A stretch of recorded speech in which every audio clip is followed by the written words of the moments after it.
Hey everyone, this is Stephanie O'Brien, Group Design Specialist. I'm here with Rachel today, and I would love to talk with her for a few minutes about what she does, how she helps people, and how switching from serving one person at a time to serving groups of people at a time has made a huge difference in her business. So Rachel, why don't you introduce yourself and tell us a bit about who you help and how you help them? Stephanie, thank you so much for having me. I'm delighted to hang out with you and your listeners today. So my name is Rachel Ramjattan, and I'm actually a certified fundraising executive.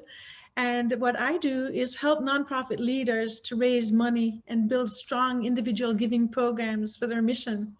A little bit about me. I have coached more than 500 nonprofits to raise Wow, more than 50 million, tiny nonprofits, early stage.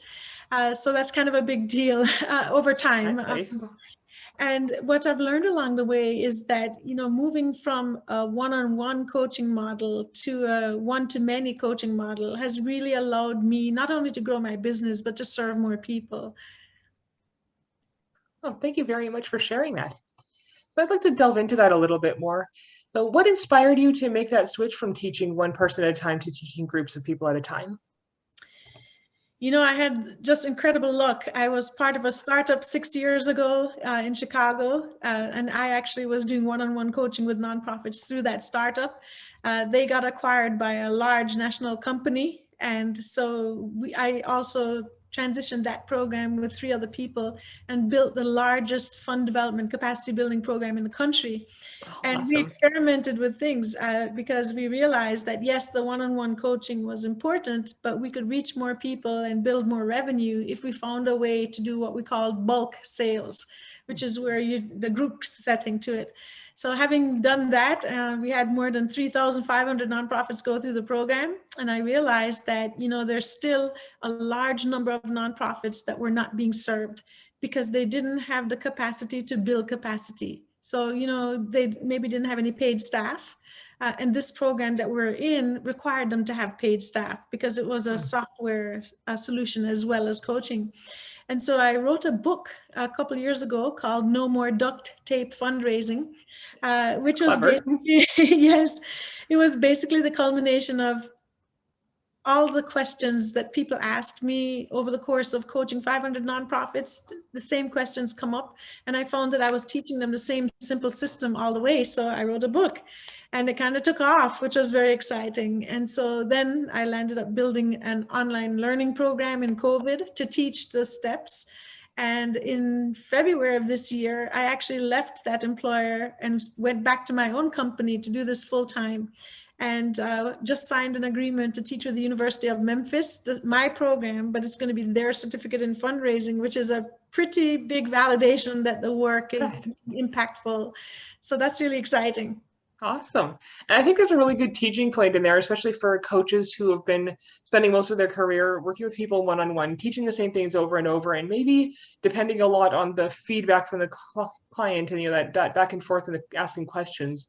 If they can take all the questions they've been answered and the things they find themselves teaching repeatedly and condense all that into a course, it could be a great way to remove that dependence on that feedback and to be able to package it all into a program that enables them to serve more people. Not to say that they can't continue to serve people one-on-one, but it's good to have that group option as well so they can, multiply themselves and serve more people in the same amount of time. Absolutely. I call it the profit multiplier. So in one-on-one coaching, you're trading time for money, and there's only so much time you have. So your income is limited. But when Pretty you can much. build a self-paced program that helps people get the same outcomes that you would get in one-on-one coaching, then you all of a sudden have much less of your time that's required and you can serve more people. And then the real profit multiplier is adding a high touch engagement. So I still do coaching one-on-one. I just charge a heck of a lot more money for it so that people will opt for the group coaching. And I also teach the courses that I built online in person, but because it's a high touch model where it's me coming to teach and people interacting with me face to face, the price point is a lot higher as well. And so that's the thing you want to think about when you're building your business. You want to have different levels of engagement for people so that they have, at the top end is going to be your flagship product that is your moneymaker. But all the way down the layers, you have different options at different price points. And basically the decision I made was anything that I can automate that doesn't require any one-on-one engagement, I can sell for a much lower price and sell a heck of a lot more of it. And then the high touch stuff that involves me and my time, that's where I'm going to charge more. That sounds like a great model, and it gives the people the ability to serve a wider range of clients, still within the same niche of people who need the same outcomes and solutions, but a wider range as far as income and capacity for time commitment goes. Yes, and I think there's one more thing that distinguishes me from a lot of consultants out there too, which is that, in fundraising consulting, a lot of consultants want to secure the next engagement, because they're protecting their bottom line. And so when they teach nonprofits, the emphasis is on teaching theory so that they can figure out, oh, I really need to do this, but they don't teach them enough to do it themselves.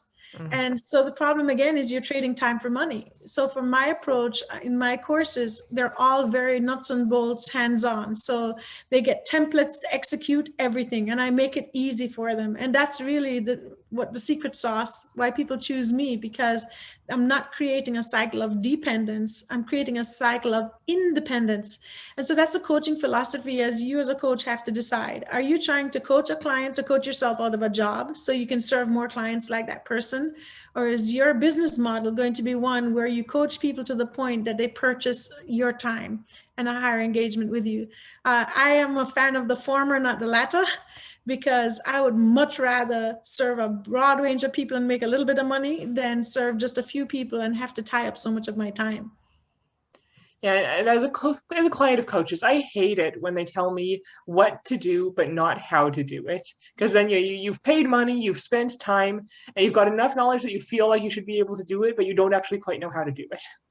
Exactly. And it's important to teach them the principles behind the thing, not just teach them the thing, because everybody's different, everybody's audience is different. They should know why they're doing it, but be able to understand it well enough to customize. Yes, and I think there's a slight difference between an expert and a coach. There's a lot of people in the life coaching space where instead of telling people this is how you do it, they draw answers out of them and have them tap into their knowledge to give them confidence and see, you're the one that had the answers all the time. And there's nothing wrong with that coaching style. I just find that in the space that I serve, they're looking for an expert who can not only teach them the hows and whys, but here's how you get it done, because they're absolutely driven by the results. And at the end of the day, people buy results, not feelings. So, I made that calculation in doing that. And I think all coaches really have to think about that. What outcomes are you trying to achieve for the client? If your life coaching style is a different product, because people are figuring life out, it's not a one size fits all. But when you have a repeatable process like I do, it's a lot easier if you can just build a system and be an expert in the space, give them what they need, give them the tools to deploy, and then measure success. Yeah, and even with life coaching, there are some universal principles that you can still convey in a pre-recorded course of things that everybody needs to know, and then you can add the personalized, the personalized stuff could be in a one-on-one coaching or in group coaching calls. And basically give them the universal principles and then tell them how to customize it. Absolutely. Well, you got a lot of good teaching out of that question. And a couple more questions I want to cover. So what challenges, if any, did you encounter in the process of switching from one-on-one to one-on-many? I was very fortunate because it was an intentional transition, and I had relationships with people that were looking to purchase a group coaching model. So I didn't have to search for a market. The market kind of found me. I love it when that happens. Yes. I'd like to think it's karma, but I think one of the challenges is you have to make the numbers work. Sometimes you have to take a step back in order to step forward. And so what I did was I used the lean startup principles for my group coaching business. So the principle was, I'm not investing any of my money. I am going to create an idea or a course that I can sell that will give me the funds to implement that structure so that my existing overhead isn't impacted. And if you can do that, that is going to help you with that transition, because one of the biggest challenges is making sure you maintain your income while you're switching, because there may be a little lag time between, moving from one-on-one coaching to group coaching. So just to make sure I understand correctly, if I confuse the audience might be confused, it sounds like you didn't really invest a lot of money into creating this course until the course started making money. Is that basically what you're saying? I sold the course before I wrote a single word. Once I had a contract, then I literally nose to the grindstone, built it as I flew the plane and called it a pilot. So I gave when my customer purchased the course, I was very clear that this is a pilot. So we're gonna, work on this together, see what works, make adjustments. But the next time around, this is going to be much more expensive because it will be a proven product at that point. So Makes sense. basically, all the money they paid me to launch a pilot is what I turned around and purchased the technology and, of course, my time to develop. That makes a lot of sense. Sounds like a good approach. Yeah, my business coach told me this. She said, if you can't pre-sell a product for $10,000, whether that's one $10,000 client, five $2,000 clients, or 10 $1,000 clients, you're not going to be able to sell 100,000 of it later on. So pre-sell it before you build it, because when you've sold it before you build it, it's something that the market needs. That makes a lot of sense. Yeah, it's probably something I should probably do myself in my business more. I sometimes go all, fire aim ready. Yes, my book landed up being a very different product than what I imagined writing because of this same book coach. And she told us the same thing. Do focus groups, figure out what are the pain points that people are having, what are the gains they can accomplish using what you're going to teach them. And before you write a single thing, write all your marketing copy and all the things you want to put in. And so one of the comments people say frequently about my book is, wow, I feel like she is sitting right next to me. And it's because I wrote it for one audience, a very specific person in a role, a persona, so to speak, So when you're very intentional about who you serve, what their pain points are, what gains you can help them accomplish, it becomes a lot easier to provide something that the market is willing to say yes to just based on marketing copy. That makes a lot of sense. And it makes sure that your copy and that the content of your product is aligned with the actual questions and challenges people have. Well, that's a little trickier. She also taught me don't confuse the sale with the install, right? So for example, a nonprofit might come to me and said, we need to raise more money, right? Or we don't have enough money to run our business. That's the pain point that they're feeling. What they need might be technology infrastructure and systems to raise money from individuals, but that's not what they come to you looking for. So in the sales process, you've got to sell them the pains, but once they've purchased, you've got to install the solutions that are going to get them to the outcome they want. And tell them what they want, give them what they need. Right. I like to compare it to treating disease. If you tell a person who's got terrible stomach aches, I'm going to give you a treatment for celiac disease, but they have no idea they have celiac disease, they're not going to be that interested. But if you explain to them, okay, here are the symptoms you described, here's why you're having those symptoms, and that's why I'm giving this to you. You got to tie in the solution to, okay, here's how it relates to the stuff you have. Here are the problems you already know you have. Here are the solution or the outcomes that you already know you want. And here's how what I'm offering ties into that. They always have to know how it relates to what they already know. Yes, and even more nuanced than that, you have to be able to express their pain in their words, not yours. Yeah. So one of the same things they think about when they're laying in bed awake at 2 a.m. I wish I had that, or why does this keep happening? Exactly. Well, that is some awesome advice. Thank you so much for sharing it. Oh, you're welcome. So in addition to that, do you have any other pieces of advice that you'd love to give people who are looking at making that switch? I think it's important to take stock of what you're trying to accomplish on your own before making that switch. So for me, I had been working way too many hours a week, did not have work-life balance, was making decent money, but I also realized that I wasn't using my full potential and I wasn't accomplishing the mission that I set out to accomplish in this world. And so that was the reason for the coaching. It wasn't all about the money, so for me, yes, I could probably sell a ton more of what I do, but I've decided I want a 3-day weekend every week. I'm only working 4 days a week and I'm not working before 10 o'clock in the morning or after 6 o'clock at night. And so given what I had in terms of building the life I want, then I set goals in terms of group coaching and pricing and all those things. So basically, you got to know the outcome for yourself just as well as you know the outcome your clients want. Yes, because as long as, the outcome the clients want is just the revenue portion of your business, but there's so much more to it. You have to also decide what kind of business are you going to build. So for me, I had two options. I'm very well known in the field, so I could have assembled a company that hired staff, taught them to fundraise, taught them to work with clients, and just had, make money off of everybody else's hands operation. But that wasn't what I wanted, because I don't care about overhead costs. I hate managing people unless they're all high performers and you don't have to manage them. You just get out of their way. But you don't tend to hire workforces that look like that. And I didn't want the responsibility and overhead on my shoulders. So by knowing that is a quality of life I'm looking for, I knew my option was to build a business that could leverage my time and skills without creating overhead or the need for a huge staff. And that's a very different model. Yeah, it brings up a great point in the different ways that coaches can multiply themselves. Because yes, they can train other coaches to coach under them, but that does come with all those extra responsibilities and requirements. And from what I've heard, I don't know the laws around having employees extensively, but there's all these different laws and benefits and requirements and such you got to keep in mind. So yeah, it can get really complicated and add a lot of extra work. And if that's what you want to do, if that fits with your business and leadership style, great. But if not, yeah, it's just so important to know what kind of lifestyle you're going for and what your strengths and weaknesses are, so you can build a business that fits that. Yes, absolutely. And that's the joy of coaching, because you can structure it in a way that your business meets your life goals, not the other way around. Yeah, it is beautifully flexible that way. So one final question. So how would you say your life and business have changed since you made the switch from coaching one-on-one to one-on-many?